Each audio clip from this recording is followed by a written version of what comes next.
Que tomamos los temas de la semana, los trabajamos un poco y tenemos las mejores entrevistas para este día. Me da muchísimo gusto, de verdad, que me acompañe esta noche Ciro Murayama, él es consejero electoral del Instituto Nacional Electoral. ¿Cómo estás, Ciro? ¿Cómo te va?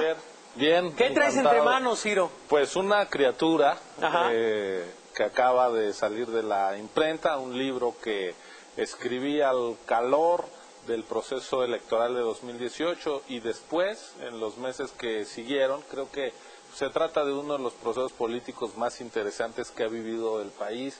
Tuvimos algunos momentos de tensión y las elecciones nos salieron bien como sociedad, como país, y creo que eso no fue una casualidad, no fue un accidente. Eso se debe al trabajo de muchas generaciones, incluso pues a la lucha política de hombres y mujeres desde los años 60, 68, en fin, que hemos logrado quizás ser lo único en lo que estamos mejor que hace 30 años, que es en tener elecciones genuinas y libres. Qué duro decir eso, pero es cierto. Es cierto, si hacemos una retrospectiva, estamos mucho mejor en materia electoral, sin duda, que hace 30 años. A ver, Ciro, de entrada, imagino tu proceso creativo y tu proceso de escritura. En época electoral, libreta en mano, ir anotando un poco, ir de estado en estado también con la computadora, con laptop, y supongo que después del proceso electoral ya sentarte ahora sí a darle con todos los apuntes.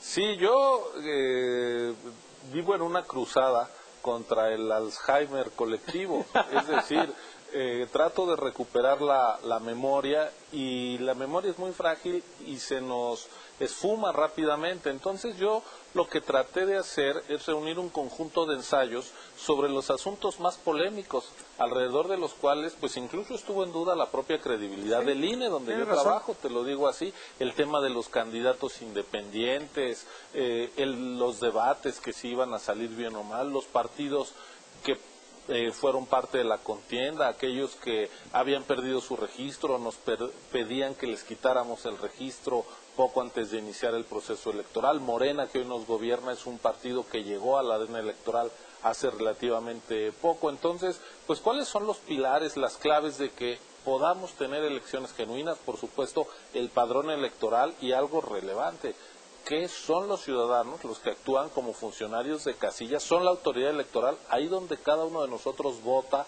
Ellos son los que reciben el sufragio, hacen el cómputo, llenan las actas. Que no se nos olvide eso, ¿no? El INE no existe sin mexicanos. Así es, totalmente. Nosotros somos un facilitador de las elecciones ciudadanas, y al mismo tiempo pues esto ha costado mucho trabajo y hay riesgos de retroceso en México y en el mundo. Entonces yo creo que es importante recuperar la memoria. Vamos a tener elecciones en 2021, en 2024, las elecciones competidas llegaron para quedarse, y más vale reconocer cuáles son los aciertos que hemos tenido y todo lo que falta por hacer, porque en esta sociedad, pues yo creo que tan descontenta y con tan buenos motivos para estar descontento, es decir, la inseguridad, la economía no crece, los problemas en salud, en educación, pues no vayamos a tirar el niño con el agua sucia y a deshacernos de aquello que como sociedad sí hemos logrado construir. Yo empecé a votar pues por ahí de 1991, todavía no me tocó en 88, pero puedo decir que quizás soy de la primera generación. Por un pelito no votaste en el 88. Yo cumplí 18 años en el 89, sí, claro. Entonces, deja decirte que pues soy de esa generación que todos los sueños que teníamos, casi ninguno se ha cumplido en materia de vivir una sociedad más equitativa y demás, pero al menos nuestro voto se respeta, lo que no pasaba con las generaciones anteriores. Absolutamente. A ver, parecería, por el resultado del 2018, que fueron unas elecciones muy sencillas. ¿Por qué? Porque no hubo polémica, porque fue arrollador la victoria, específicamente el presidente. Pero ¿qué subrayarías? ¿Qué problemáticas hubo? Leo por supuesto el título, elecciones en la era de la posverdad. ¿Tú pondrías que ese fue el principal bache? Sí, tuvimos que lidiar con una enorme falta de credibilidad de las instituciones públicas, del INE, de crítica a los actores políticos, lo cual es bueno, pero hubo pues momentos de mucha tensión, la inseguridad permanentemente acechando el trabajo de campo del INE, y entonces la idea de que las elecciones podían no realizarse. Eso nos lo preguntaron incluso desde 2015. Y bien dices, el resultado electoral facilitó que ese día nos fuéramos a dormir todos muy tranquilos, pero ya nos ha pasado en otros momentos en la historia. En 4 elecciones presidenciales que llevamos en el siglo, en 3 ha habido alternancia. Otra cosa que yo quiero discutir es, la democracia no empezó la noche del 1 de julio de 2018. Si se dio el resultado electoral es porque ya teníamos reglas democráticas, y tampoco es cierto que hubiera habido posibilidades de que se cometiera un fraude, que era algo que se repitió una y otra vez, y eso era una mentira. Y lo sigue siendo, entonces yo lo quiero demostrar. Se puso a prueba ¿dónde está el INE parado a nivel mundial? ¿Cómo se ve el Instituto Nacional Electoral? Mira, está mal que yo lo diga porque trabajo ahí, pero cuando tenemos contacto con las autoridades internacionales, tenemos un mejor cartel afuera que adentro, he de decirlo. Incluso el INE es el órgano técnico de consulta de la Comisión de Venecia, que es el espacio de la Comisión Europea de la Unión Europea para ver temas político-electorales, y a la autoridad a la que ellos acuden para apoyarse es al Instituto Nacional Electoral de México.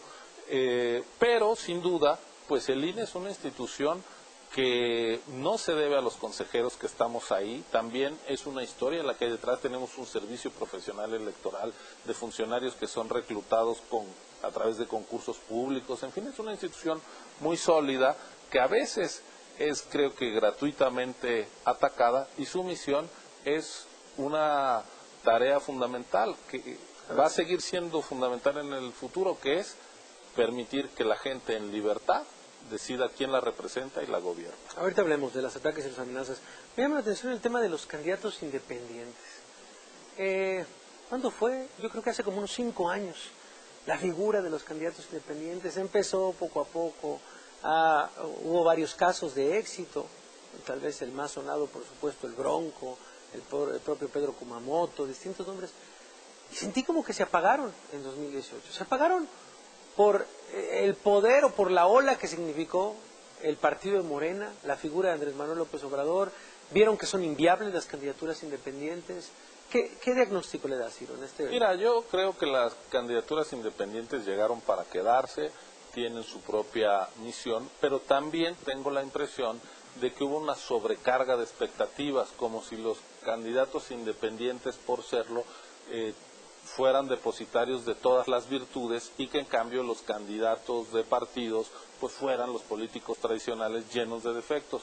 La experiencia en 2018 nos demostró que ni una cosa ni la otra. Vimos algunos aspirantes a candidatos independientes violando la ley, presentando firmas falsas, tratando de engañar a la ciudadanía, y vimos también candidatos de partido que se acercaron a la ciudadanía de manera franca, también aspirantes a candidatos independientes que no rompieron las reglas del juego, aunque no consiguieron su propósito de llegar a la boleta, como fue el caso de Marichuy, ¿no? Claro. Entonces yo creo que no se les puede meter a todos en un mismo saco, pero lo que trato yo de documentar es que tampoco es cierto que los independientes enfrenten barreras infranqueables. Buena parte de quienes quisieron ser independientes llegaron a la boleta. Eso sí, la gente no necesariamente les dio su respaldo.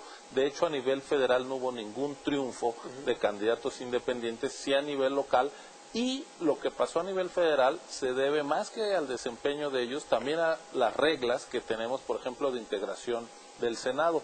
Pedro Kumamoto tuvo 1/4 parte de los votos en Jalisco y no llegó al Senado, cuando hay 3 senadores por Jalisco, y le corresponderían 4 si pensamos que hay 128 senadores, lo equivalente a 4 por entidad. Si tuviéramos otra fórmula de integración del Senado que reflejara la pluralidad de cada estado, hoy Kumamoto sería un senador por derecho propio, porque la gente votó por él, 1/4 parte de los jaliscienses.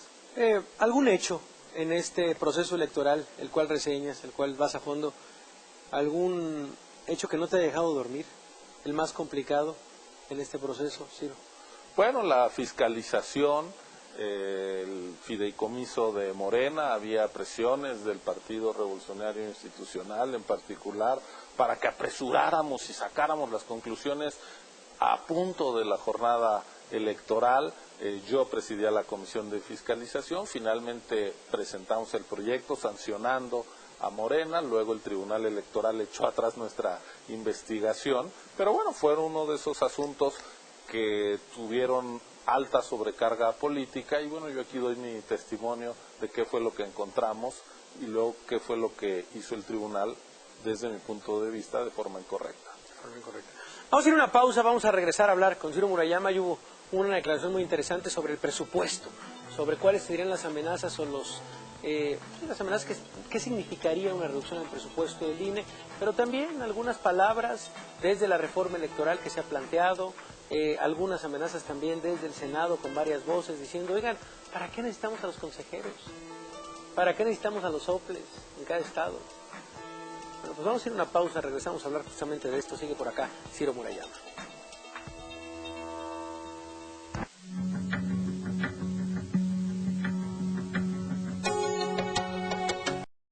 Regresamos a la nota dura. Estamos hablando con Ciro Murayama. La democracia aprueba, consejero electoral, por supuesto. A la democracia les echa la vuelta de la esquina el peligro de los retrocesos autoritarios. Híjole, dos enunciados, creo muy bien escogidos. ¿Por qué, Ciro? ¿Por qué decides poner estas dos líneas? Mira, está documentado que la democracia ha nacido, pero también ha fenecido a lo largo de la historia. El propio siglo XX nos lo demostró y en este siglo hay países que empezaron el milenio siendo democráticos y han perdido lamentablemente esa cualidad y tienen gobiernos autoritarios, de tal manera que, como en cualquier obra humana, puede haber riesgo de retrocesos. Entonces, más vale reconocer lo que tenemos, valorarlo y evitar que se nos pierda en el camino. Democracias que llegaron a tener incluso un grado de complejidad y desarrollo como la alemana, pues fíjate cómo colapsó y de ahí vino uno de los peores momentos en la historia de la humanidad en el siglo XX con el nazismo. Es decir, no digo que en México le pase eso, pero que hay mucha evidencia histórica de que la democracia se puede perder porque es una obra social y las obras sociales pues no son producto de la naturaleza, sino de acuerdos, de reglas, de comportamientos, de cultura que debemos preservar. ¿Le preocupa, así como le llama, una reducción del presupuesto del instituto? Sí, por supuesto, porque el presupuesto que se va a votar en unas semanas para el INE, que es para 2020, implica ya recursos para iniciar los trabajos del proceso electoral 2021. Nuestra ley nos obliga a iniciar con la preparación en septiembre del año que entra. En septiembre de 2020 empieza el proceso electoral de 2021. Me refiero dentro del Instituto Nacional Electoral. Sí, y legalmente. En todo el territorio tenemos que instalar los consejos locales, los consejos distritales en los 300 distritos, seleccionar consejeros, pagarles sus dietas, recorrer el país para saber dónde vamos a instalar las casillas, empezar a emitir las convocatorias de la gente que va a ir a tocar más de 13 millones de puertas para invitar a la gente a instalar las casillas. Vamos a tener 96 millones de electores. Todo ese trabajo que desembocará en el primer domingo de junio de 2021 empieza desde 2020. Entonces, mira, la tercera parte del próximo año ya es de proceso electoral. Si la Cámara de Diputados hace un recorte indiscriminado sin atender las necesidades institucionales, pues puede poner en riesgo el proceso electoral y eso sería un despropósito. Además, el INE, lo que acabamos de pedir es 12.500 millones de pesos. Suena mucho, pero déjame ponerlo en perspectiva. Dado que el presupuesto de egresos de la Federación se estima, así lo presentó la Secretaría de Hacienda, en 6.1 billones de pesos, o sea, millones de millones, el presupuesto del INE representa 0.20%, que quiere decir 20 centavos de cada 100 pesos o una 500ava parte. Si el presupuesto de la Federación fueran 500 pesos, el INE pide un peso. 499 están para todo lo demás. Con ese peso vamos a garantizar la renovación pacífica de los poderes en México. En 2021 qué buena explicación. Esa es la 32 elecciones locales, además de la elección federal, y están en juego 15 gubernaturas. Con ese peso nosotros vamos a hacer esa tarea fundamental. No creo que sea un gasto, es una inversión en estabilidad política, económica, social, que pues vale la pena reconocer. Mira, revisaba en el corte justamente algunos de los comentarios y hay preguntas del público como ¿por qué necesitaríamos consejeros electorales? Algo tan básico como eso la gente nos está preguntando a través de redes sociales. Sí ha dicho Andrés Manuel López Obrador, sí han dicho desde distintas figuras de Morena, ¿por qué necesitamos consejeros electorales? ¿Sí?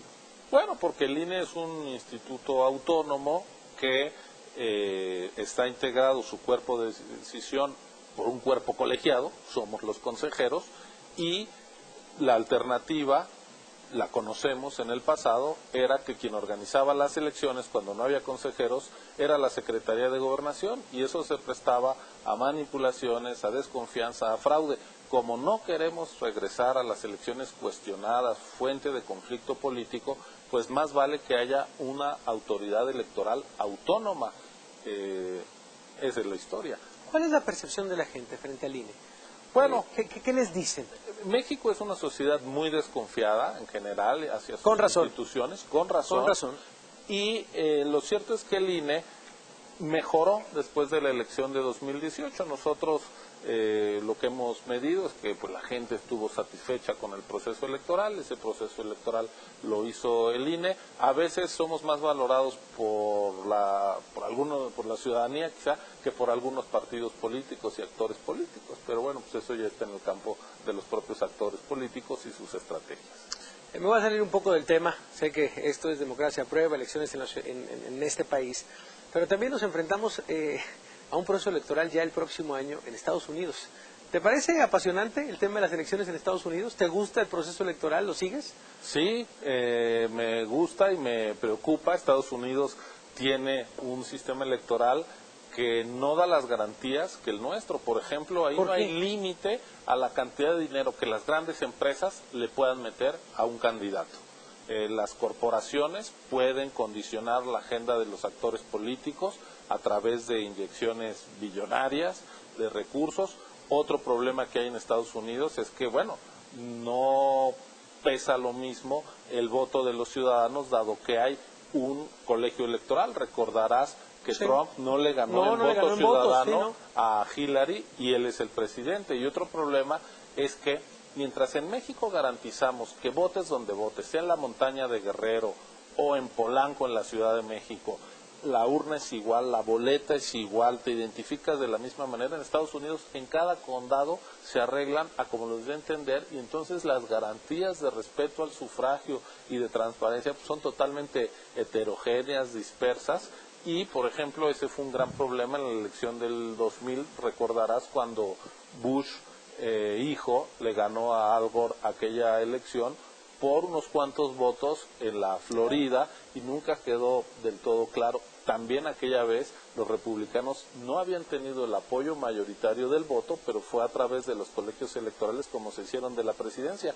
Hay que seguir el proceso electoral en Estados Unidos, pero es un buen espejo para ver cómo hay cosas que nosotros hemos hecho mejor que los norteamericanos, aunque cierto malinchismo político nos impida reconocerlo. ¿Inversión privada en partidos políticos en México? Se vale, pero a través de los ciudadanos, es decir, un empresario puede meterle dinero a un partido si es de su bolsa, no de la empresa, y con límites para que no condicione al partido político los grandes grupos de interés económico. ¿Y te parece que esa fórmula funciona? Fórmula creo que nos funciona mejor que el modelo norteamericano, donde pues llegarían las grandes empresas y a ver, partido, yo te echo a volar, pero tú no te vas a meter con mis emisiones contaminantes, yo tengo minas. Imagínate lo que serían los grandes grupos defendiendo, si de por sí hay grandes riesgos. El famoso de lobbying de la NRA, así de simple. Ahí están las armas en Estados Unidos. Para ir cerrando, Ciro, ¿caminamos hacia una urna digital? Ojalá. Nosotros estamos ya haciendo estudios para asegurarlo. No es un problema técnico. Mira, grandes países, y me refiero a su volumen, entre otras cosas, como la India o Brasil, tienen urna electrónica sin ningún problema, y eso les facilita que a las horas de que se cerró la votación ya todo el mundo sabe cuál fue el conteo final y de no votos. Los hackean, Los hackean. De hecho, no quiere decir que sea electrónica, no quiere decir que sea por internet, sino que Sí. emites el voto en un dispositivo electrónico y luego sacas la memoria y esa sí la conectas encriptada, viaja la información. Yo creo que ese es un paso obligado para hacer más baratas las elecciones y que no pierdan al mismo tiempo certeza y mecanismos de seguridad. Sí, lo verías para 2024. Dirías, sería un objetivo alcanzable. Yo creo que sí. Lo que vamos a hacer ya para 2021 es el voto por Internet, pero desde el exterior. Ah, mira. Ahí se va probando entonces. Sí, también. ya vamos a quitar la paquetería, está tan cara que enviamos sobre todo a Estados Unidos, y ahora van a poder los compatriotas votar por Internet. Hay mecanismos seguros, pues hay que ir aprovechando los avances tecnológicos. Pues ahí está, recomendado este libro, Ciro Murayama, La democracia a prueba, elecciones en la era de la posverdad. De verdad, yo creo que además es un consejero en el que confiamos mucho. Siempre tocamos ahí base contigo para cualquier tema Gracias. del Instituto Nacional Electoral. Así que yo creo que es una visión bastante fidedigna de lo que sucedió el año pasado. Y ahí está la recomendación de esta noche. Gracias, Ciro, por Gracias acompañarnos. a ti, Javier. De verdad. Buenas noches. Nosotros vamos a una pausa, regresamos, seguimos aquí en La Nota Dura.